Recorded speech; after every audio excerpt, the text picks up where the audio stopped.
Hi everyone, it's Plastic EP coming in from Melbourne, Australia. Now, let me tell you, I've got James Wilkinson, and he's at a very, very special event that everyone watching the show it's going to blow your mind. How are you today, James? Coming in from the UK. Yeah, I'm great. Thanks a lot, Plastic. Thanks for having me on your show. No worries. Tell everyone what this is all about. Okay, so we put together an exhibition of Paul McCartney's solo artwork, the original design artwork that was used for some of his solo albums and singles. And it opens tonight, a private view in Suffolk at Nouveau Gallery. And I'm just going to show you some of the pieces that we've got. Fantastic. Can't wait for everyone to see this around the world. Here's the official brochure. There's only 100 of these. And we're going to sign some of them, and we're going to get, hopefully, Roger Huggett, who's attending tonight, who designed a lot of Paul's stuff, his solo stuff, to sign them as well. Unbelievable. So what time's the event, can I ask? Starts at 5 p.m. UK time, runs till 7:30. That's the private view tonight. After that, it runs for the whole of March. That's great. So the public can come and see it through March, yeah? Absolutely. It's free of charge. They can come and see some of these gems, yeah. Okay, can I just ask you where the event is exactly when they want to come through at March, where it's located? Yeah, it's Nouveau Gallery, and we're in Sudbury in Suffolk. Fantastic. All right, let's see some of this great stuff. Okay, well, let's walk you around, all right? Let's start over here. This is allegedly the finished artwork for Broad Street. There were always going to be amendments. This is a small part of it.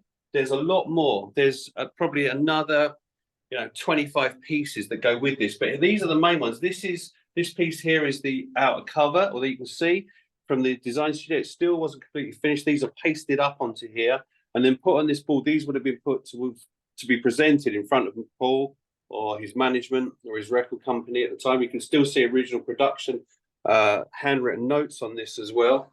Same with the gatefold sleeve, the inner here. We do also have the liner bag with the artwork for that, which had the lyrics on as well. We just haven't got the room to show it all. We've just selected pieces from various albums and singles, and we're going to walk you around. This was for the single for 7 and 12 inch for No More Lonely Nights.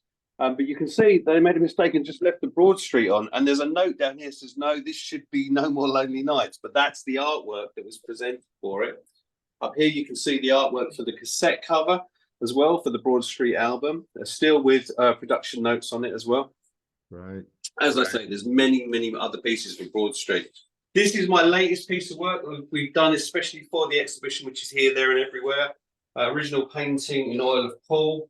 And then this one is called Yesterday. It has a precision model of his bass, 3 ages of Paul in it. It's called Yesterday for that reason. Original signature from Paul that I obtained at his office in Soho Square. And this is the piece of the Yesterday piano, the scrambled egg piano. This belonged to Al McCogan, and we sold that to the Beatles Museum in Argentina. After the shippers had come to take it from our storage, about a couple of days later, I found this, which had obviously fallen off of the piano, and so I incorporated it into that painting. So there's 3 artifacts in there to do with Paul. Over here, we have the proof artwork for All the Best, which was the greatest hits, effectively, of Paul McCartney. It's a lovely piece, uncut, as you can see. This is lovely, original uncut proof artwork for the single coming up when it was on 7-inch vinyl.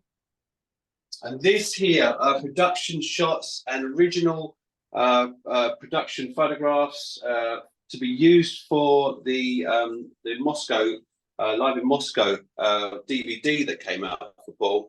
These came out of an art studio. We've had them nicely presented there.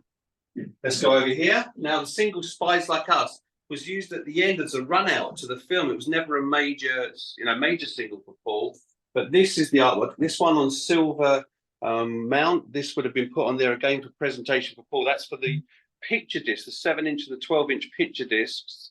That would have been used for presentation. It still has the stamp from the art studio as well, which was the way they used to do it and send it out. And here is the actual design artwork for the 7-inch single, and you can see some proofs of it on the bottom as well when it was finally done. Production shots for Spies Like Us. This is Paul, and he was actually in the studio with Chevy Chase when he did this. There are 4 of those that we have that came out of the studio. Some more smaller shots from that session as well, and proof artwork for the single. Now we have all of the artwork for Spies Like Us, the 12-inch single, the picture disc, all of it. But again, we just haven't got the room to show. I'd fill the whole room with just Spies Like Us. Over here, this is definitely a Roger Huggett one. This is Flowers in the Dirt. McCartney, this is for when it was released on CD. This is the original production artwork for that. Again, with all of the paste ups, the overlays, and production, handwritten notes on it.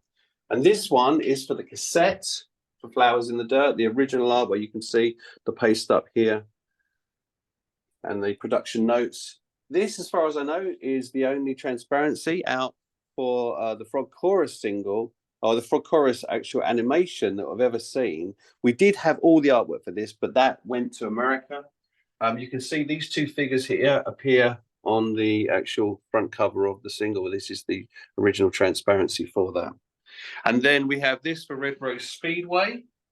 I've got to tell you, that's my favourite album. Well, there you go. So this was used for the Cashbox ad for that, and these are the original colour separations for that. They look beautiful, very Warhol-esque. We have a sweep over here. We have a number of original poster ads for the albums here, and some prints. And the same over here, we have some lovely proof artwork for Joe Hope's paintings. I do a lot of work with Joe. Over here, we've got some things you'll recognise, original poster ads. I'm sure you recognise that single, Plastic. Yep. Oh, yeah, I love this stuff. And these are all original. This is 1978. Jet was 1974. So that's 50 years old on March the 2nd. So tomorrow this becomes 50 years old. That's Bring that one a bit closer to the camera. I've got to see that Jet one again, if it's all right. There's so many Jet fans out there. Let's have a real good look at that. Yeah. Look at that. Look at that. Just lean it back a little bit so there's less. Yeah, that's it. Unbelievable. 50 years old. 50 years old tomorrow, Plastic. How about that? Makes you feel old, doesn't it? It does. Because we all remember that. Of course. Apart from when Alan Partridge did his version of it. Have you got anything on Beware My Love? I reckon that's a great song. I don't think we have, but if we have, I'll find it. Let's go through here, find the steps. Do you like this, Plastic? This is one of the original Top of the Pop signs from the studio. That's unbelievable. What is that? Plastic, is it? No, it's absolutely solid metal, and it's been punched through. It's absolutely beautiful. I see it. Top of the Pops. What was that? Yeah, we're gonna get. Was that in the studio or something? Yeah, that came out of the studio. Oh, all of the stuff that came out of the studio was put in a skip locally around here years ago, and most of the garden sheds are built out of the out of all the stuff that was the set of Top of the Pops, and this was part of it. So tell me, do you go looking around the garden sheds? No, I haven't. That was in a pub. That was in a pub local to here, and the guy brought it over for the gallery. So that's great. Right, let's have a look in here. Let's start over here. So we've got more production shots from the Moscow DVD. These were going to be used for the inner of that. Yeah. This is another limited edition print. This is one of Joe Hope's. He's a great artist from northeast in the UK, around Newcastle. And we put his work in because it's excellent stuff. He's done Bowie for us, he's done Lennon, and he's done McCartney, and we commissioned him to do this stuff. I'm just saying, did he paint that, James? Did he paint that with oils? Yeah, these are his paintings, yeah. That's what I'm saying. It's not like he photocopied it, he actually painted it. Yeah. No. These are all from original paintings. These are limited edition prints that we do for him. Oh, that's it. Let's have one more look at that original print. This one is Maxwell. Okay, fantastic. As you can see. Unbelievable. So this here is the original artwork for the poster ad for No More Lonely Nights that went out. It's the only one in the world again. These are all pasted up onto here. This went out into various magazines and newspapers. I went and saw that at the cinema. Just to tell you, when it came out. I actually love that album, and that single is one of the best singles for me that he ever did, No More Lonely Nights. I absolutely love it. So it's one of my favourites. That's where he drives the hot rod in the film. Yeah, well, you know, Broad Street's still around. We should really take all of the Broad Street up and do it into one of the foyers of the big banks up there and let them see that. You know, give my regards. Right, we've got Wingspan. These were used in record stores as promotional devices. They're not that expensive in the gallery, but they look great. So that's the Wingspan promo. And here we've got this came out of the art studio. This is an original one of the window stickers that they designed for Flaming Pie. And obviously this is another one of the promotional pieces that was used in record stores for Young Boy, which was the single off of Flaming Pie.